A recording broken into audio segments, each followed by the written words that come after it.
Mary Schaller Blaufuss. I serve on your behalf in the national setting of the United Church of Christ as the team leader for the Global Sharing of Resources team and as UCC Volunteer Ministries Executive. In all of that, what that means is I get to be part of our work together with partners around the world in disaster, in refugees, and in sustainable development ministries through One Great Hour of Sharing offerings and endowment. I also get to be part of mission work in the United States through intentional communities of young adults, through individuals who serve as long-term volunteers, and through mission trips where groups serve. Through your national setting, we are able to provide recommendations of mission trip host sites and to be able to resource those sites and to bring people together so that we can share best practices for engaging in mission trips. And that's why we're here today. I am here with Nate Taylor. And Nate is a pastor in a local Cleveland area church, Avon Lake, United Church of Christ. And I was at a youth leaders group a few months ago and heard Nate talk about mission trips and your passion for mission trips. And I wanted to be able to share that with a broader audience. And so I'd like for you to introduce yourself, and we'll continue the conversation that we started a few months ago. Great. Thank you, Mary. As Mary said, my name is Nate Taylor. I serve as the Director of Youth Ministries at Avon Lake UCC in Avon Lake, Ohio. We're just about 20 minutes west of Cleveland. And I've been serving there for about 9 years. And as Mary said, I have a passion for mission trips. And I have found in my time serving at Avon Lake UCC that mission trips and work camps are just such a critical part of our youth ministry programs, and I have developed this deep love for those experiences, and I'm so excited for the opportunity to share with you and with others what we've learned and some of the mistakes we've made along the way, and how mission work can benefit not only your local church, but the young people who have these experiences. And I think we don't see the results of those experiences for years and sometimes even decades down the road. Right. So I'm so excited to be here, and thank you for this opportunity. Excellent. Well, you've started by saying that the mission trips are a very important part to the youth ministry in your local congregation. Say a little bit more about how they're important to that youth ministry, and also how do they fit into the overall ministries in your local congregation? That's a great question. And I think it's going to be different in every congregation. I think the DNA of every church is different. I think every youth group's different. I think every youth leader is different. I have no musical talent whatsoever, so I don't fit the stereotype of a lot of youth leaders. But the things that we do at our church are maybe different than what you would find at a different UCC congregation. But I think overall, when you step back and look at the big picture, I think there's a call that we have as Christians to go out and to be the hands and feet of Jesus. And I think that opportunity shows itself the best in when we go out and we do these types of trips. And so for me and for our church, the mission trips that we do every summer, they serve as almost as a glue for the rest of the year. We find that the kids have this mountaintop, incredibly life-changing experience, and it helps them the light bulb goes off a lot of times. They see the bigger picture. They understand why there's a thing called the church, why we get together every Sunday, and the importance of being a part of a community of faith throughout the rest of the year. And I think sometimes that having those types of experiences can just be so incredibly powerful for so much that you do throughout the rest of the year. Nice. Well, and your passion for this ministry just comes out your pores. Well, thank you. And one of the things that inspires me about the way that you do your ministry is the amount of time and energy you put into preparation. Yes, I am a perfectionist by fault, and sometimes it hurts me, and sometimes it slows me down. But I truly believe that the more time and effort we put into these trips and these experiences, the better the payoff is going to be in the end, the better the experience is going to be.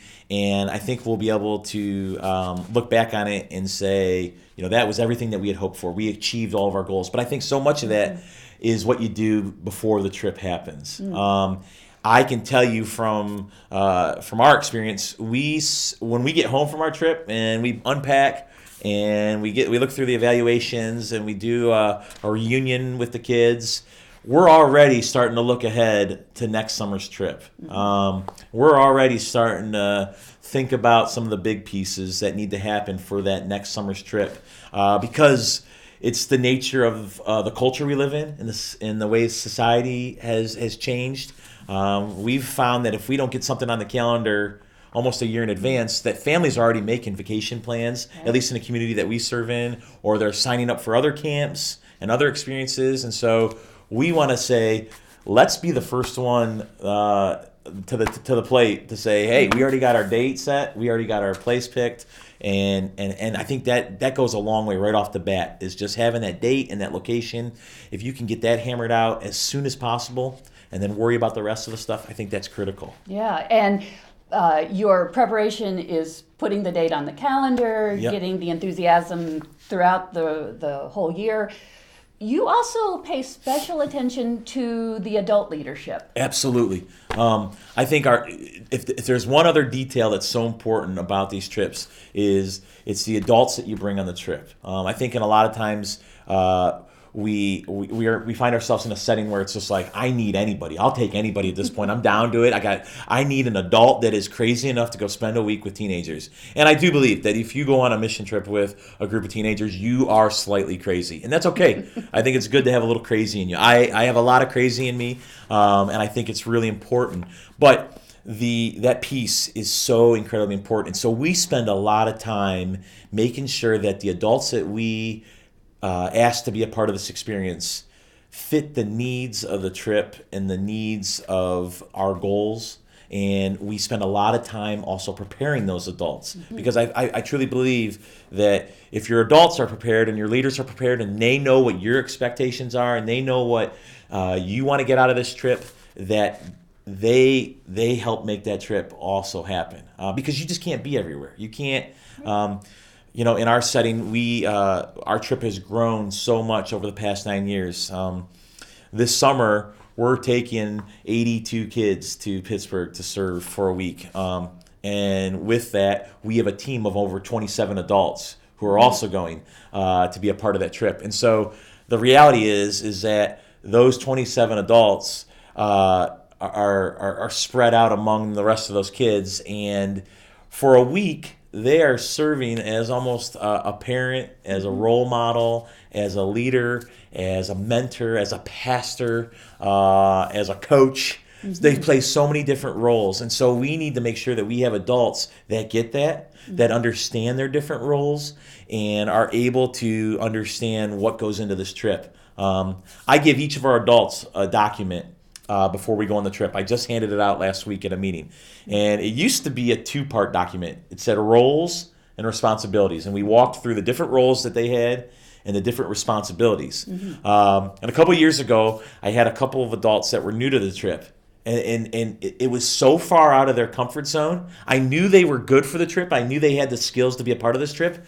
But this experience was so beyond their comprehension of what they thought was normal, that they almost freaked out. And looking back on that experience, I said, there's something we're missing here. And so we added a third R, and we call it realities. And so we have roles, responsibilities, and realities. And I think the realities part is so important, because for a lot of these adults, they don't understand the realities of taking 80 kids on a trip, and the fact that, yeah, we're going to stay up really late, and then we're going to get up really early, and then we're going to work all day, and then we're going to do all this stuff, and then And they're like, wait a minute. When do we break? And we're like, well, there's not really a break. You see, you need to be able to go all week long, and then you can sleep the rest of the year.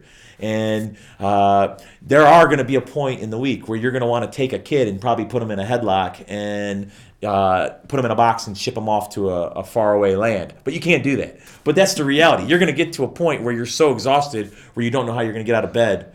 But you have to, because it's part of the experience. And so we talk through a lot of those things, and I think it helps the adults go, okay. But no preparation can take place of truly just being a part of that experience. And so the second part of that is I do everything in my power to take care of our adults. Whether it's buying the most expensive coffee there is, or a specific brand that they want, or whatever I can do to make them comfortable.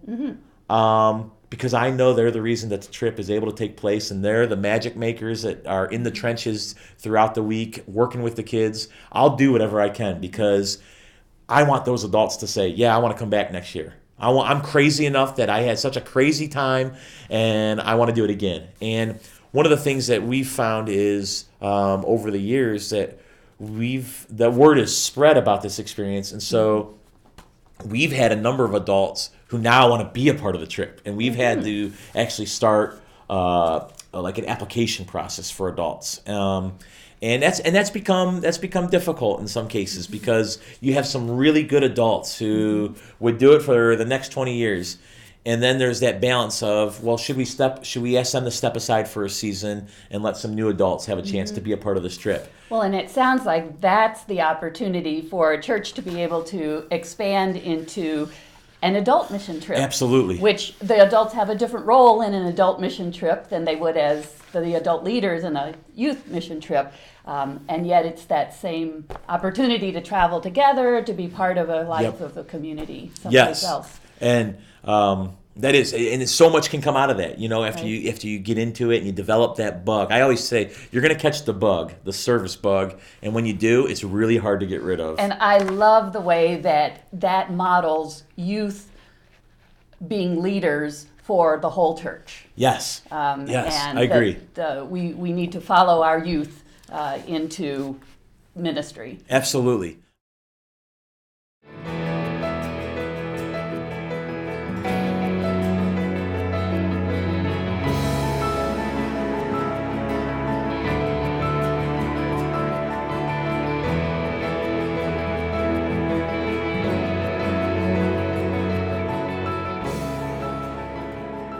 Mission trips are undergirded with theology.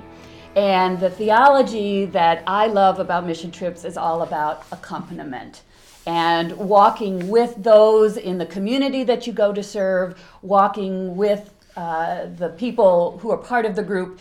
And the adult leaders are very much a part of embodying that kind of theology of walking together. Yes. Can you say more about the role of adults in?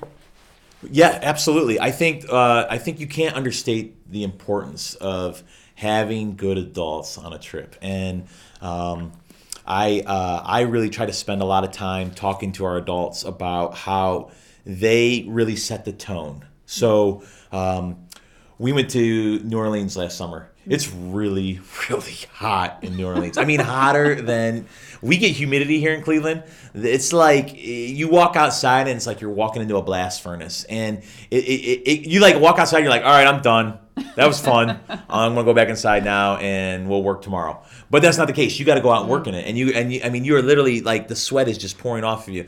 And that can really upset adults. Adults don't normally like to be like sweat pouring off their bodies all day long, and so that causes them to say things and react and become like these grumpy monster beasts.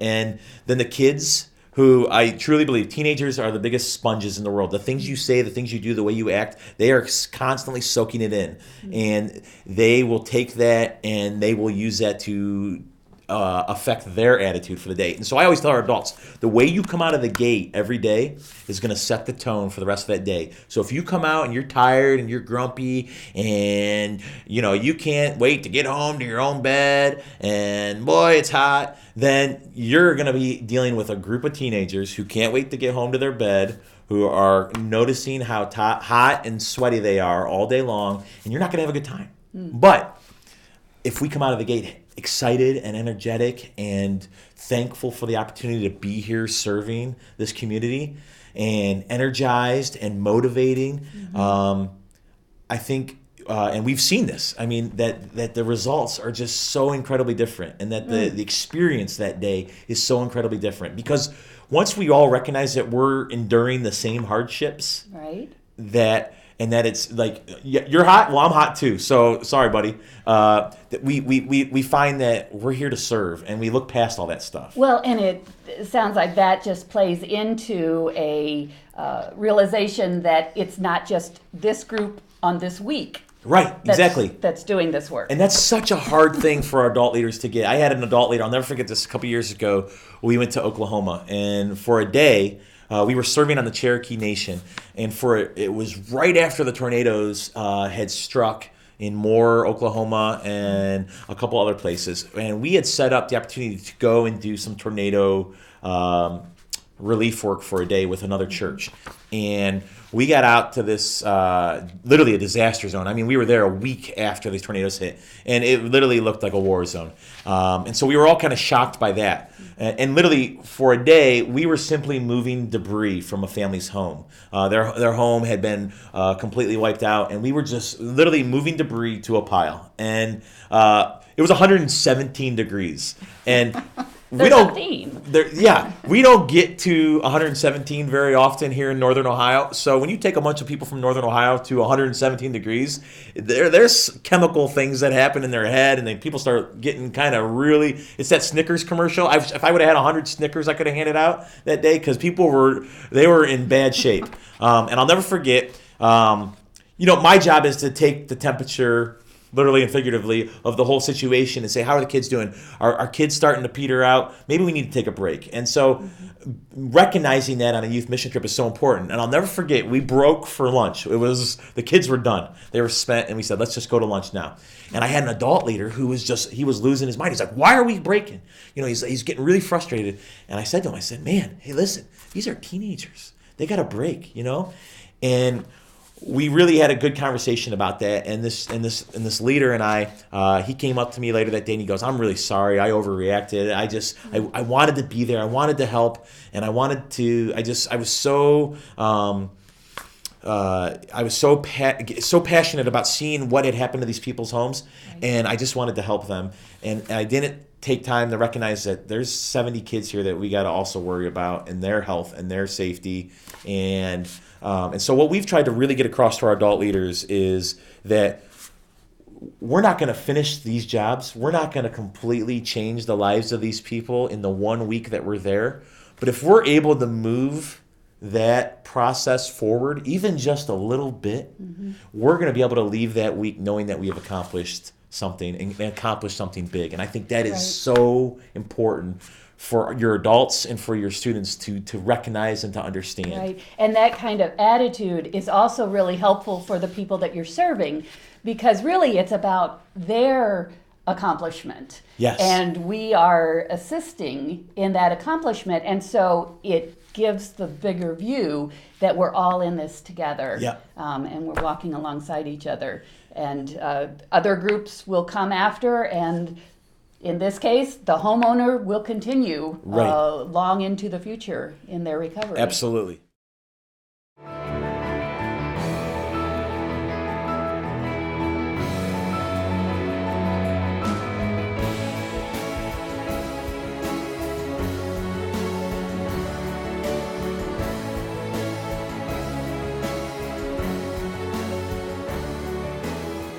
Okay, so say more about how you would prepare the youth, and how do you work with the youth in communicating and setting goals? Absolutely. And also in preparing the youth. So we do a number of things, and I think that is another critical aspect of these experiences is having your young people so prepared, because it basically will make or break your trip. We do a number of things. We have a couple of team meetings where we get our entire group together and we talk about the logistical stuff of the trip. Here's the packing list. Here's the itinerary. Here's what you need to know. And then we talk about our goals for the week. What do we want to accomplish while we're there? We talk about what the realities of where we're going. In some cases, we've even brought in speakers. When we went to the Cherokee Nation, we contacted some individuals from the local Native American. I'm not remembering the exact name of the organization here in Cleveland, and one of the gentlemen by the name of Chris Begay actually came out and spent some time with our kids talking about what it would be like to live on a Native American reservation and what the realities of that are, and what's going to be, what we're going to see and what we're going to experience. And I really think that cultural immersion piece and helping the kids understand that is so important. When we went to Louisiana last summer, we watched a couple documentaries about Katrina, because if you didn't live through Katrina, you don't understand the scope of how life changing and how massive that storm was, and how that storm was transformed so many lives, and how many people were uprooted and impacted, and it really changed the culture of that city. And the culture of New Orleans is so diverse and so beautiful as it is. So we wanted to help our kids understand that before we got there. And so we do a lot of that kind of preparation. I also give our students a sheet. It has 10 different things about preparing to serve. Oh, okay. We have two sayings that we talk a lot about on our mission trips with our whole team. One is Semper Gumby. One of our guys came up with that, and it's always flexible. It kind of plays off the Marines, Semper Fi, and all that stuff. I remember the Gumby with the green flexible limbs. Yeah, the old toy. So we say Semper Gumby. We always got to be flexible, because part of going on a mission trip is the reality that as a perfectionist as I can be, and as I have spent so much time planning and preparing, that can all go out the window the very first day you get there, because something changes that's completely out of your control. And if you can't roll with that, if you can't adjust to that, you're going to have a really hard time being a part of a mission trip, because things change constantly. Right. Weather, situation, getting the equipment on the job site, something happens. There can be tragedy, there can be accidents, there can be unexpected things that you just can't plan for. But if you know ahead of time that these things are possible, and that you have an attitude of being flexible, that is so incredibly helpful. That's a great saying. Another saying that we have on our trip is embrace the awkwardness. And we say this all the time, because the reality is you are taking a group of people out of their homes, out of their comfort zones, and we're moving them to a whole new city, a whole new situation, and you're asking them to do life together with 100 other people, in our case. Or with 10 other people. Or with 10 other or people. 2 other people. Or with 2 other people. And whatever the case may be, it's going to get awkward. Yes. You're going to come around the corner, and you're going to see somebody in a towel that you've never seen in a towel, and that's going to be an awkward situation. You're going to hear things that people have said. You're going to sleep on a cot next to somebody who has night terrors or talks in their sleep. And that's awkward. You're going to be on the bus, and this girl that you thought was really cute is going to fart. And then you're going to go, what do I do with that? And everybody's going to start laughing. And that's just part of the experience, is embracing the awkwardness. And because when you do, normally we see each other once a week or twice a week, church and youth group, for an hour, but we rarely get together and do life together for 24 hours a day for a week. And I think that's part of the magic too. It is. I think that's part of what makes these trips so special. I think you meet people, you get to know people on such a deeper level that you can't, and one of the things I've found in ministry is there are very few places and situations where we can recreate that type of experience or that type of intimate, shared experience, where set everything else aside. Set aside the fact that we're doing this work all day, But one of the beautiful things that happens on these trips is that relationships develop. Relationships between adults and kids, relationships between other students. And there is something that you can't put a price tag on as part of those trips with that type of thing that happens. And what I love is the development of those relationships in the midst of this wider community of people that you may never see again. Exactly. In the local community where you're serving, and you're doing life together. Yep. With people that you're going to have deeper relationships with when you go home, and with people that you may never see again. Absolutely, and that's just so incredibly powerful. It is. When we were in New Orleans last summer, one of the cool things that I really enjoyed was almost all the job sites that we were on, we got to meet the homeowners, or we got to meet the families. And then one of the neat things that this organization that we worked with did was they invited those families to come have dinner with us on the last night. And we could talk all day about the power of breaking bread together, but the power of breaking bread together with people who you just gave a week of your life to serve alongside with, you can't explain it until you've lived that.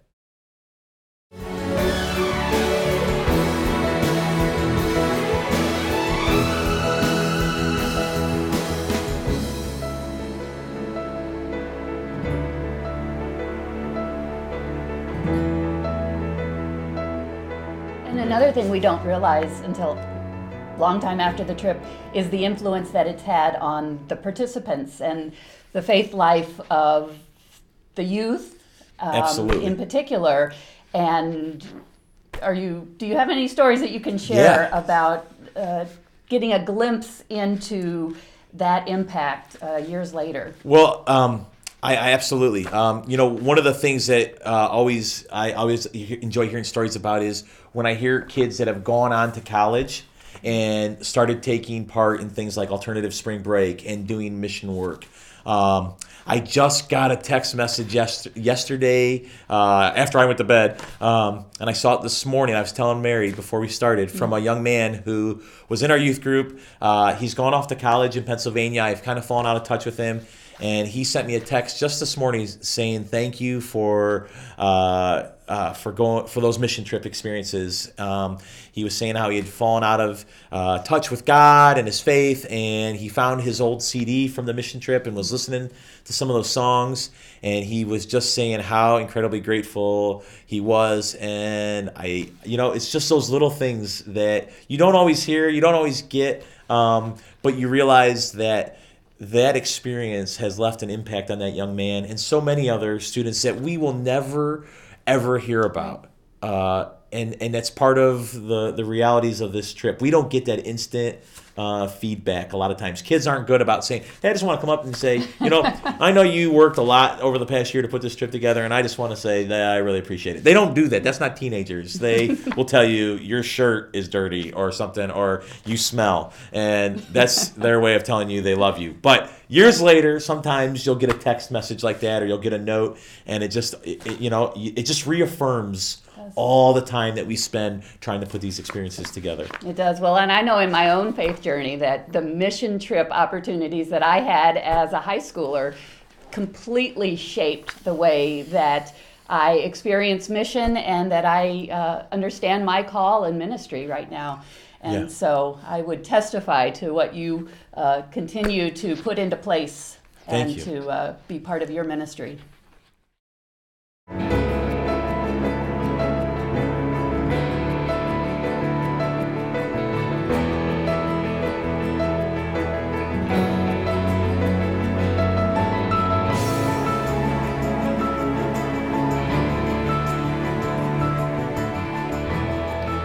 I know that one of the things that you're able to do to help prepare both the youth and the adult leaders is to put together a guidebook each year, and you've now developed a little bit of a template that can be adjusted each year as you go. And what are some of the things that you include in that guidebook? Absolutely. Well, first let me say this is probably one of the most painstaking processes of the trip, but I love being able to provide a resource like this, and It probably just goes back to my my style of leadership and event planning, and I like to be able to provide. But for me, I give each one of our students and our leaders receives a guidebook at the beginning of the week, and in that guidebook is all sorts of stuff. I've noticed over the years of working in youth ministry that kids want to know stuff. They want to know what's coming up next. They want to know where we're going. When are we going to be there? All that kind of stuff. So we try to put as much information in this book to deflect as many of those questions as possible so that they can just have it right there at their resources. I think kids, if they have it, then they can look at it and reference it throughout the week. So in this guidebook, there's a number of things. We have things such as our trip covenant, which every student and every adult signs. And it's kind of basically the rules of the road that we live by, everything from, respecting each other's right to be here and their space and their privacy, to things, such as obviously you can't bring weapons on the trip, basic stuff. Right. But it's a covenant that we all agree to, that we live by. And that's in there. It has our goals. It has some of the things I mentioned earlier about how to prepare to serve. The way we structure our trips, the kids are broken into teams. And so it'll be a team of maybe 10 or 11 students and then 2 adults, a male and a female team lead. And so we have the team rosters in the book so the kids can all see who's on each team. And we don't announce the teams until the day the kids arrive. Oh. And this is for a number of reasons, because inevitably, if I was to put the teams out there a couple weeks ahead of time, I would spend the next 2 weeks fielding phone calls from parents saying, well, can my daughter please be on this? You don't understand. Our hope is that if we don't tell them the teams until the day of the trip, they're just like, I got to deal with it, and inevitably they have an incredible time and they get to see their friends and it's all good and they make new friends, which is incredible. And they don't understand that when we're getting ready to leave. Right. But occasionally I do have a parent who's very adamant about a situation. And so some of the prep work that goes into this I'll just touch on this for a minute, is also taking the temperature of the kids. I rely on some of our senior high students who are some of our student leaders to kind of, give me a heads up on stuff. Oh, they're not dating anymore? Then I should probably not put them on the same team. Oh, they got in a fight last week at school, like an argument in front of everybody in the cafeteria? Let's not put them on the same team. Right. Or, those types of things so that we have a better idea of who to put on what team. It's a very complicated process when I'm putting the kids on different teams, but we try to have a good mix of gender and age and kids that that are part of our student leadership team, and we try to really make each team diverse in every way possible so that the kids can have a really well-rounded experience. So that's in the book. We also do leadership team profiles. We have each of our adults fill out a profile with like a bunch of random, interesting, funny questions. And every year we do something different for a photo. One year we had every adult submit a selfie. Last year we had every adult submit a high school photo of themselves, which was really interesting. And this year we're having each adult submit one of those like cartoon bitmojis. I don't know much about it, but it's like a cartoon of yourself. And so that's in the book. And the kids always like that because it gives you a glimpse into the adults. The humanity exactly. of the adults who are going to accompany you. Right. And it gives, a lot of times it provides a conversation jumping off place. Right. And actually, one of the things we got as a feedback from last year's trip was, well, why don't we provide these questionnaires for all of our students so that we can get to know a little bit more about the kids before we go on the trip. And so each of the kids fills out a questionnaire, and we are providing those to our adults ahead of the trip so that they can say, oh, okay, here's something I can talk about with this girl. She really likes country music, and I like country music too. So we have a conversation starter right there. You know what I mean? So It provides that kind of situation. Among other things in the book, we have a chore assignment where every team is assigned different chores throughout the week. And so we have a schedule in the book so that's outlined right at the beginning of the week. There's no doubt about that. We do theme days to kind of keep the theme days? Oh, they're fun. We do a different theme every day. it's just a way to kind of, bring a new excitement to the trip every day. So we do like a funny T-shirt day. Obviously, there's some that always are a little borderline that we have to say, well, I don't know if you should wear that one, but the kids are really usually pretty good about it. Mission trip shirt day. A lot of the kids have been on a lot of our mission trips in the past, and we just encourage them to wear one of our mission trip shirts. We do Throwback Thursday, and they can do that whatever way they want. Where some of our adults have dressed up like what they would have worn when they were in high school, or there's all kinds of things. So it sounds like a good way to build community. It is. The other big one is we have our own Cleveland Browns backers day, because a lot of us are big Browns fans, and this summer we're going to Pittsburgh, and so we want to let these people in Pittsburgh know that there's still a strong contingent of Browns fans, and so that's always fun because they're a terrible football team, but we love them anyways, and so we like to support them whenever we go around the country. So we do stuff like that. We do a theme day. We also give the kids, like I said, like an itinerary and the packing list. We have the contact information for all the places we're going. We put some background information in on the organization we're serving with, or, for example, we went to Louisiana last summer, so I put some background information about Hurricane Katrina, just to give the kids a little snapshot of what that was like, because that was over 10 years ago already, and so a lot of these kids were like babies when that happened. So this guidebook helps to bring everybody to be literally on the same page. Yes, exactly. So that it's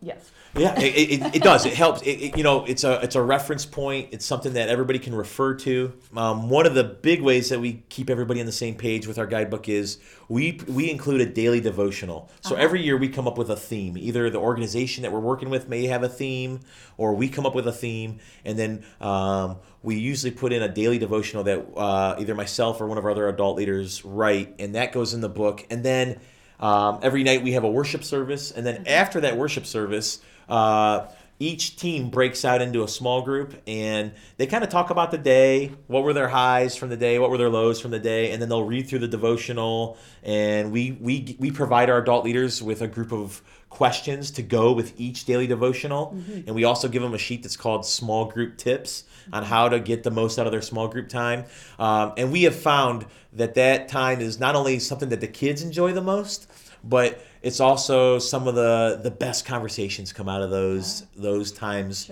after a long, hard day, and the kids just have a chance to just kind of get real and talk about, there's that faith aspect. It's not just the construction part and the serving part, but it's that point in the day where we can really talk about how does this all tie together? Where does this all fit in with everything else? And so that's a great thing. And then there's different things we add in the back. Different ads about other things we have coming up in the summer. And then we also, we usually put a little shout out to like our graduating seniors. I usually write them a little farewell, kind of thank you for being a part of this for so many years. So that shows how it's part of the overall youth group experience. Exactly. The other big part, we're really big on social media with our trips. Say more. We usually develop a hashtag for each trip, so we keep it really simple. We do like senior high SH mission trip 2016. That's our hashtag for this year. And so we encourage every student to take as many photos as they can during the week, and when they post them to Instagram or Twitter or Facebook, to use that hashtag. And we have purchased a software. It's called Instagrab, where you can put in a hashtag, and it will find every photo that has used that hashtag and grab them into a folder. And then we use them as a slideshow at the end of the week. Instagrab, and then Instaplayer is the one to play the photos from Instagrab. Okay. So these are some great apps that you can purchase for your computer, and it's great because then every kid kind of has an opportunity to add to the story, right? Because there's 100 of us on this trip, and we're all having 100 different experiences. Then this is an opportunity for them to showcase through photography what their experience was like. And then all these photos we play during our final meal together, and it's just a really neat opportunity to capture the experience through so many different points of view.